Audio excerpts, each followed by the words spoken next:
Ajibola my TV. Hanging with Diasporans is a bold and interactive program where Diasporans ask important questions, share real experiences, discuss governance, culture, migration, family, business, and practical solutions for a better society. Welcome to Hanging with Diasporans, the program where we bring the experiences, concerns, and opportunities of Nigerians abroad to the heart of meaningful conversations, from immigration and family life to finance, healthcare, and our continued relationship with home. We examine the issues that matters to Nigerians wherever they live. My name is Folajogun Akinlami, and today we're discussing a question facing many Nigerians when it comes to building wealth. Is it better to invest at home, abroad, or in both? And that's the big issue for today. Looking for stories that inspire, conversations that matter, and entertainment that keeps you coming back? Welcome to Folajogun Akinlami TV, where every episode informs, inspires, and transforms. Discover Hanging with Diasporans, connecting Nigerians across the globe. Stay updated with Trending with More. Be inspired by powerful stories on Beyond Challenges. Lift your spirit with Worship with Tea and enjoy premium spot on Tiritayo. Plus, exciting movies and eye-opening documentaries all in one place. Folajogun Akinlami TV. Subscribe today on YouTube, Folajogun Akinlami TV, and visit www.folajogunakinlamitv.com for more inspiring content. Folajogun Akinlami TV.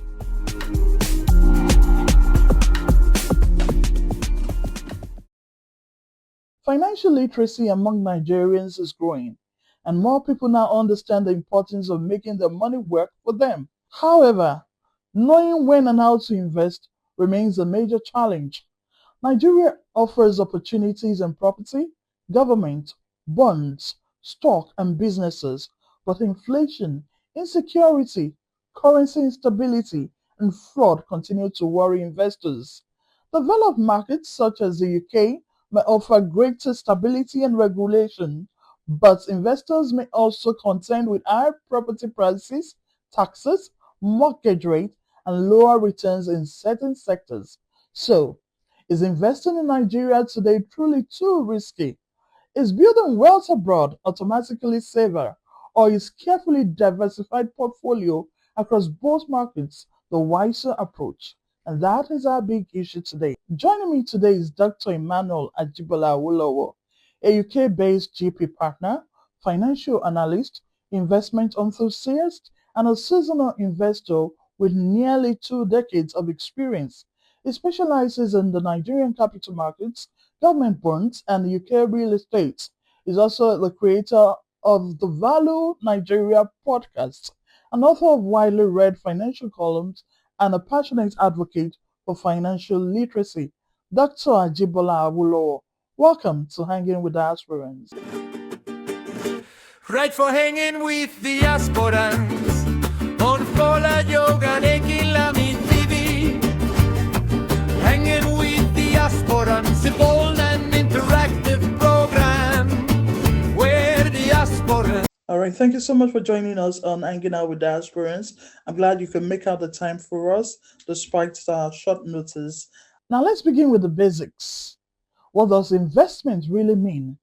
And does someone need millions of naira or thousands of pounds before they can start building wealth?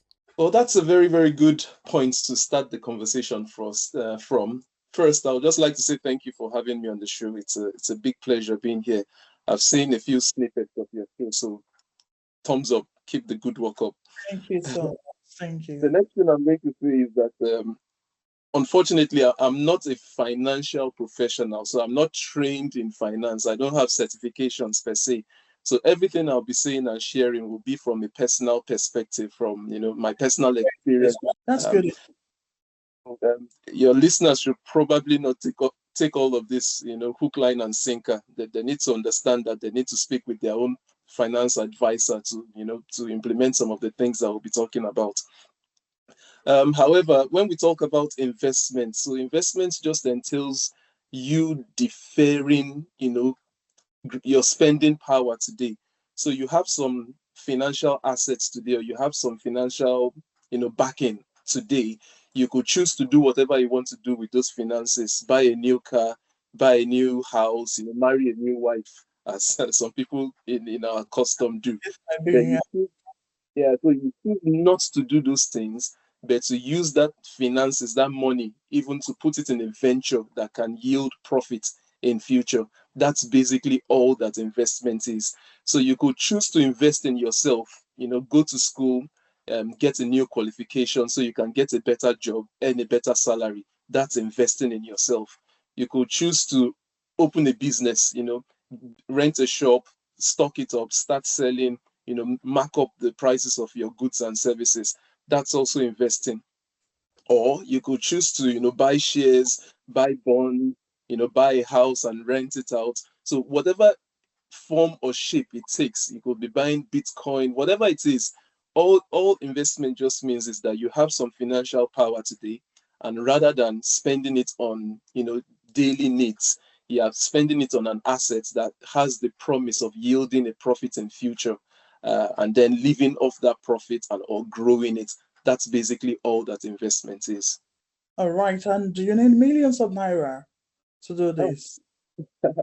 No, you don't. No, you don't. So that's something a lot of people mistake. They think you need lots of money to invest. But as we've said, investments could be you buying 100 naira book, like they sell books in the hold up.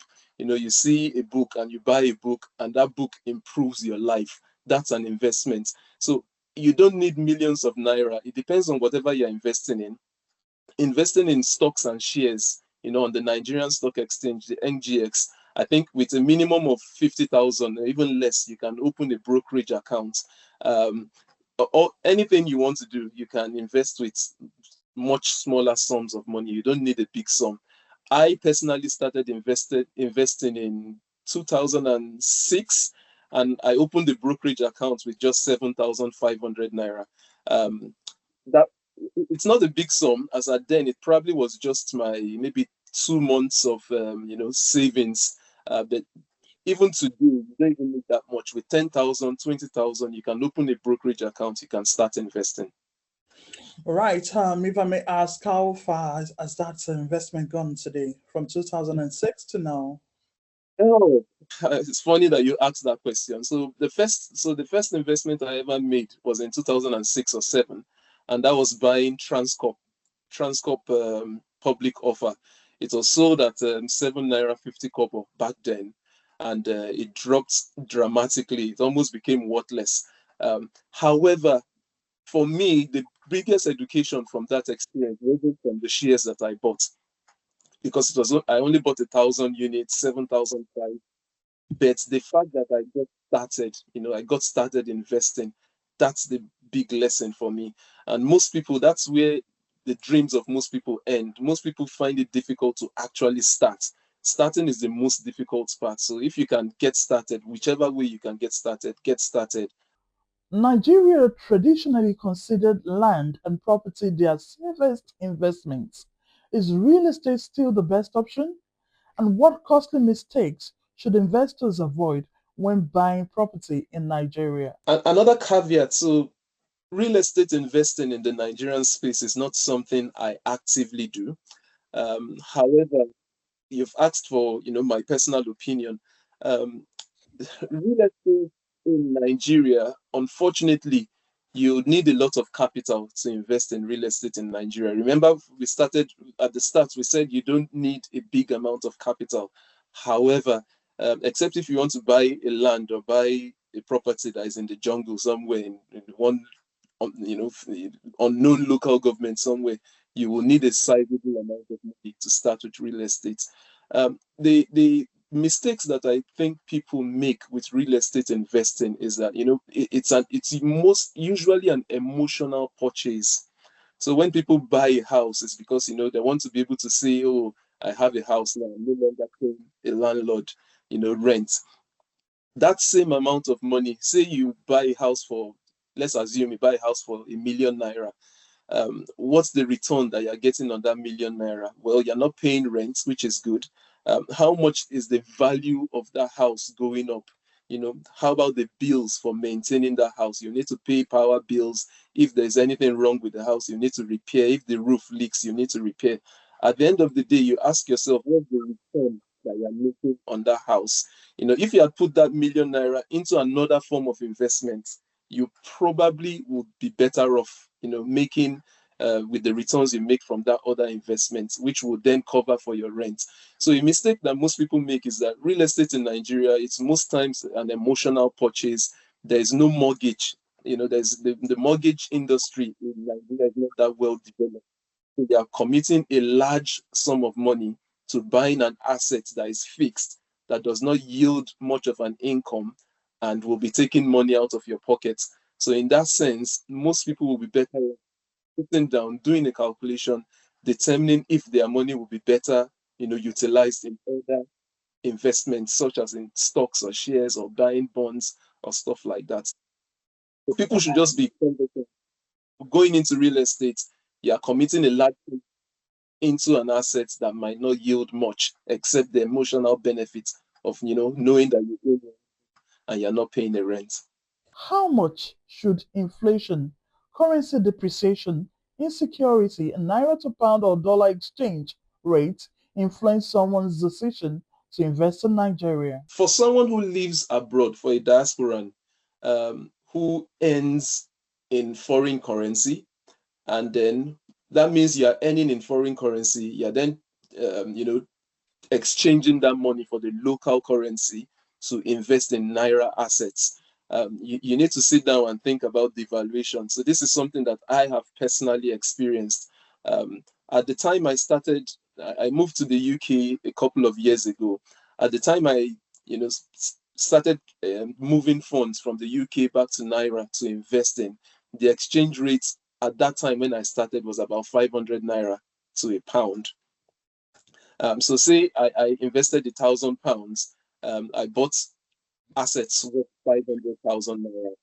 Now that 500,000 naira asset has gone up in value. However, the exchange rate is now almost 2,000 naira. So the has devalued by almost, if not more than 200%. What is the likelihood that my assets that I bought at 500,000 naira to a pound has appreciated by that same amount? If I needed to, or if I want to take my money back into foreign currency, I probably would be at a loss. So it's a conscious decision that every diaspora needs to make. My advice would be any funds that you feel you will need to convert back to your foreign currency should not be funds that you should be converting and investing in naira. Whatever currency or whatever amount you convert back to naira, you're probably best leaving it in naira and using it to settle your bills in naira. The returns you're making from that investment to upkeep for parents, upkeep for family, any expenses in naira. That would probably be my advice, rather than thinking of investing and converting it back at the end of the day, because devaluation might move seriously. Yeah, I mean, if only we reasoned like that, a lot of us wouldn't do anything at all, Well, as I said, this is from a personal perspective, and I'm not against investing in the naira. It's something I actively do. It's just that any money I know I convert into naira stays in naira. And for Nigerians living in the UK, doctor, without substantial capital, what realistic investment opportunities are available? And is UK property still worthwhile after considering mortgages, interest rates, taxes, and high prices? Well, so for the diaspora living in the UK, so there are quite a few investment opportunities that are available here in the UK.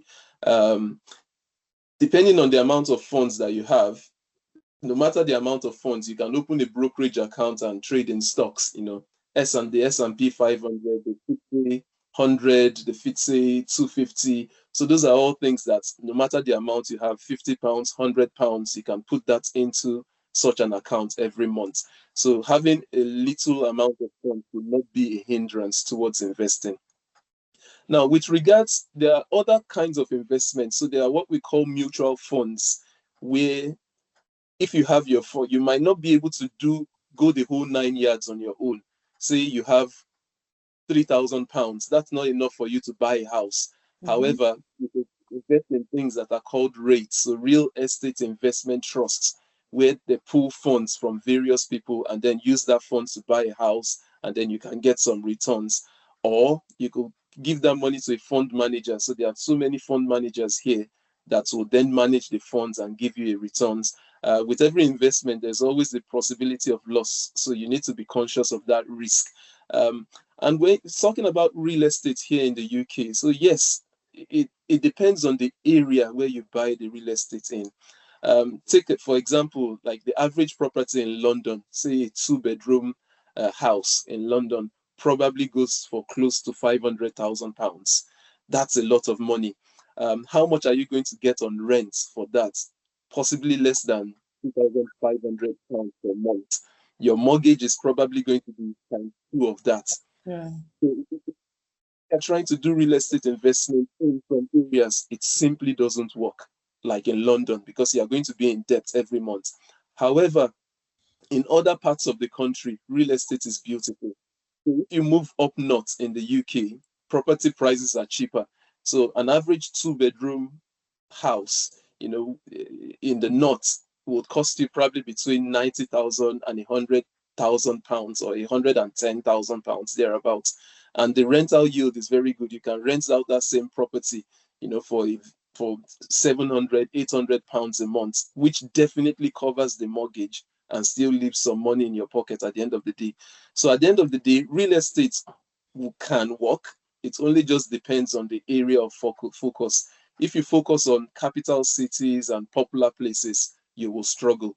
They come up north, lots of avenues for you to invest profitably in real estate. Many Nigerians abroad send money home for property, businesses, and family projects. When does this become a genuine investment rather than just an expenditure? And how can diaspora investors conduct proper diligence without relying blindly on relative or friends? Yeah, that's a very good one. That's a big one that every diasporan faces. Um, Remember, if we go back to the definition of an investment is anything you're putting money into with the promise of getting the profits tomorrow. So if the promise of a profit does not materialize, or if the chances of turning a profit in whatever venture you're putting money in is slim, then that's not an investment. So the easy way to delineate it from the beginning is that, will this thing make money? If the answer is yes, yes, there is a chance it could be an investment. But if it's something that you're just doing to meet the needs of family and to do this, do that, create a business so that you can employ family, you can keep people busy back home. Uh, there's a big chance that would struggle, and that will struggle. So with regards monitoring investment back home, it depends on the kind of business or the kind of investment that the diasporan is investing in. With the advent of AI, with the advent of the internet, there are some e-businesses that you can open, that you can track all the way from here. You don't need trusted people per se, quote and unquote, to monitor things on a day-to-day basis. However, in most instances, you will need trusted family, trusted friends, trusted employees, and it's something that we need to sit down and think about before you go into. Is this worth the risk? Is the profit? Is the promise of a profit worth me risking my capital? Considering the distance to monitor and all that. So those are the things that one needs to consider before setting out on the journey. And if I may ask, why do intelligent people still fall for Ponzi schemes and fake investment platforms? What warning signs should make someone immediately walk away? And does a genuinely risk-free investment exist? Well, first and foremost, financial education or financial exposure is not a function of education. There are people who are very well educated, up to master's level, PhD level. In their field, they are very educated, chemical engineers, even doctors, bankers, people who you think should know. However, the crucial aspect is financial education. How educated are they in the day-to-day running of finances? The average person, if you see a profit and loss account, can you make heads or tails of it? If you see the balance sheet of a company, can you make heads or tails of it? Do you understand the inner workings of business? All these things. These are things that unfortunately we are not taught in school. No one teaches us financial education and being street smart with your money. So the fact that the average person is educated in the formal way doesn't mean they are educated financially. That's the first thing that can make an educated person fall into such traps. The next glaring reason will be greed. Greed. Most people, or many people, the prospects of, oh, let's make 20% quick profits in a business that you do not understand, you don't know how they make the profits. People just get attracted to the promise of very high returns without realizing that with high returns is usually backed by very, very extremely high risk. So those are the two things that come to mind easily: the lack of financial education and possibly greed. All right. And okay. What are the warning signs? Is it the high margin of profits? I wouldn't necessarily say so, but there are red flags. So there are red flags that can point you towards the fact that this scheme may be Ponzi. So yes, the high percentage of profits is a big red flag. It's not impossible for businesses to make a profit of 100% margin. So that's normal in some cases. However, when you see those promise of returns of 50% returns in 2 weeks, you should sit down and think of it, that if truly there is the chance of making that kind of money, would the person democratize it? Like, if I were to ask you now, if you had a sure bet of turning 1 million into 10 million, would you go to the street and advertise and tell people to bring their money? No, you wouldn't. Most likely you'll go to the bank to go and loan money. You won't even mind paying 50% interest to the bank, because that the so if people are coming to you telling you that it's time to make 50% profits, then no, it's a big red flag. It's not a telltale that it must be Ponzi, but the likelihood of it being Ponzi is very, very true. That's the first. Then, secondly, any investments that you are pressured into, that people keep pressuring you, oh, it will soon expire. You need to do something now, spend the money now. Or, if you don't do it now, you're going to lose the opportunity. Any investment that you are pressured into, the likelihood of loss is very, very high. The people that sell these things, they know that these things thrive on greed. So they will try to push you and reduce your thinking time so that you put money into it. So that's another telltale sign. Um, Lastly, anything that you do not understand, any business that promises anything that you do not understand, that they cannot explain to you, like explaining to a 5-year-old, okay, this is how we make money.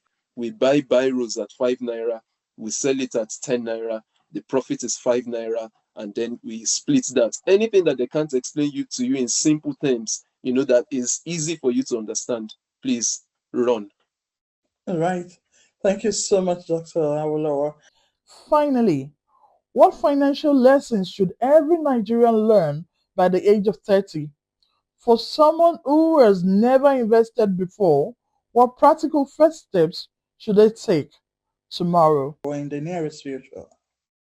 Yeah, so thank you very much. One of my mentors, um, she coined a term.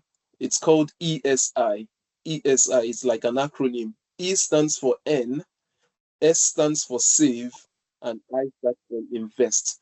Most times we try to put the cart before the horse and we start thinking of investments. The first thing we all need to think about is earning. How am I earning money? Um, what job or what skill do I have to bring to the table to earn money? how can I improve on that skill so that my earnings can improve? Imagine like a teacher that teaches a primary school class. The skill that that teacher is bringing in, the fact that he has good knowledge about the subject, he's teaching a class. You can then begin to think, how can I improve my earning? Maybe starting some extra lessons after school for students that might improve your learning. How about if you take it maybe to becoming an online Zoom class, where you are no longer limited by location. People from all over the country can register for your class and start taking classes. So the first thing everybody needs to sit down and take stock of is, what skills do I have to earn? And then how can I improve that earning? How can I grow that earning? Do I need to learn new skills? Do I need to get new qualifications? So earning is always the first leg. The next leg then is saving. To save, you need to spend less than you're earning. So you then need to sit down and think, are my expenses too much, or is it that my income is too little? If your expenses are too much, how can I cut down on my expenses? Do I need to budget? Or if my income is too small, how can I improve my income? Do I need a side hustle? Those are the steps to go about it before you then begin to think about investments. So what you've then saved, you can then invest into schemes or into things that are profitable with low, with an assured return, and then you gradually grow. Rome was not built in a day. In the same way, finances are not built in a day. All the rich people that we see, the Dangotes, the Otedolas, everybody, the Mike Adenugas, they didn't grow rich overnight. It took years and years of toiling and gradually building. So the average Nigerian needs to be conscious that whatever promises to yield profits, be careful. It's a gradual building over years, over decades, rather than weeks or months. All right, thank you so much, Dr. Ajibola Awolowo, for being a part of Hanging Out with Diasporans. We do hope the next time we call on you, you will oblige us. It's been fantastic hanging out with you. Thank you so much for your contributions, and it's our pleasure. Pleasure is all mine. The pleasure is all mine. Keep doing all that you're doing. The more content or the more education we put out there, the better the chances of our people coming out of poverty. And very well, then next time we invite you, we hope you'll be willing to dig down into the best investment for diasporans. Pleasure. All right, then catch up with you soon. And thanks for joining us once again. Goodbye. Right for hanging with the Diasporans on Fola Yoga Ekilami TV. Hanging with the Diasporans, a bold and interactive program where the Diasporans. Dr. Ajibola Awolowo, thank you for joining us and for sharing your knowledge and experience. Today's conversation has reminded us that successful investment is not simply about choosing Nigeria or the United Kingdom. It's about understanding the risk, conducting proper research, protecting our capital, and making decisions that reflect our income, responsibilities, and long-term goals. Wherever you choose to reinvest, never allow pressure, emotions, or promises of extraordinary returns to replace due diligence. Start with what you have. Continue learning, and remember that building wealth is usually a journey, not a race. Until next week, when we bring you another interesting topic, my name is Fola Jogun Akilami, and this is Hanging Out with Diasporans. Thank you for staying tuned. God bless you, and God bless Nigeria.